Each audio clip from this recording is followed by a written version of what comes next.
తమిళనాడులోని తూత్తుకుడి జిల్లా తూర్పు తీర ప్రాంతాలకు భారీ ఎత్తున సముద్రపు నాచు కొట్టుకురావడం స్థానికంగా అందరి దృష్టిని ఆకర్షిస్తోంది. సముద్ర గర్భంలో పెరిగే ఈ నాచు ఒక్కసారిగా తీరమంతా పెరిగిపోవడంతో ప్రజలు ఆశ్చర్యంగా చూస్తున్నారు.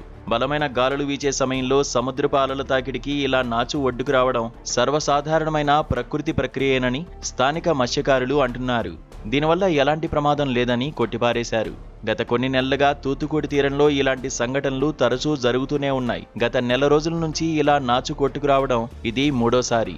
మన్నార్ గల్ఫ్ సముద్ర పర్యావరణ వ్యవస్థలో సహజంగా పెరిగే ఈ నాచు మారిపోతున్న సముద్ర ప్రవాహాలు, రుతుపవనాల గాలుల వల్లే ఒడ్డుకు చేరిందని అంటున్నారు.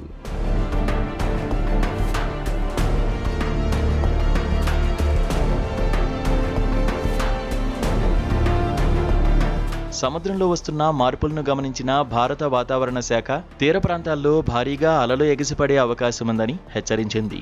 తూత్తుకుడిలోని పెరియాతాలే నుండి వెంబారు వరకు 1.2 నుండి 1.3 మీటర్ల ఎత్తులో భారీ అలలు వచ్చే ప్రమాదం ఉందని మత్స్యకారులు అప్రమత్తంగా ఉండాలని సూచించింది. సముద్ర తీరానికి వచ్చే పర్యాటకులు కూడా జాగ్రత్తగా ఉండాలని హెచ్చరికలు జారీ చేసింది. సాధారణంగా సంవత్సరంలో కొన్ని నెలల్లో సముద్రంలో ఇలాంటి మార్పులు రావడం సహజమేనని వాతావరణ నిపుణులు కూడా చెబుతున్నారు.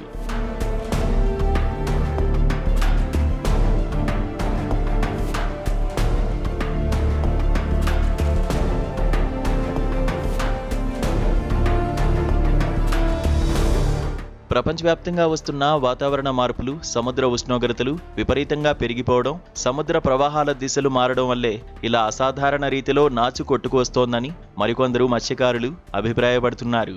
తమ తరతరాల అనుభవంతో సముద్ర ప్రవర్తనను గమనిస్తున్నామని, ప్రస్తుతం సముద్ర పర్యావరణ వ్యవస్థలో వస్తున్న మార్పులు తీర ప్రాంత వాతావరణంలో జరుగుతున్న పెద్ద మార్పులకు సంకేతాలని వారు ఆవేదన వ్యక్తం చేస్తున్నారు. ఒకవైపు ఇది సహజ ప్రక్రియ అని కొందరంటుంటే, మరోవైపు గ్లోబల్ వార్మింగ్ ప్రభావమేనని మరికొందరు భావిస్తుండటంతో ఈ అంశం ఇప్పుడు చర్చనీయాంశంగా మారింది.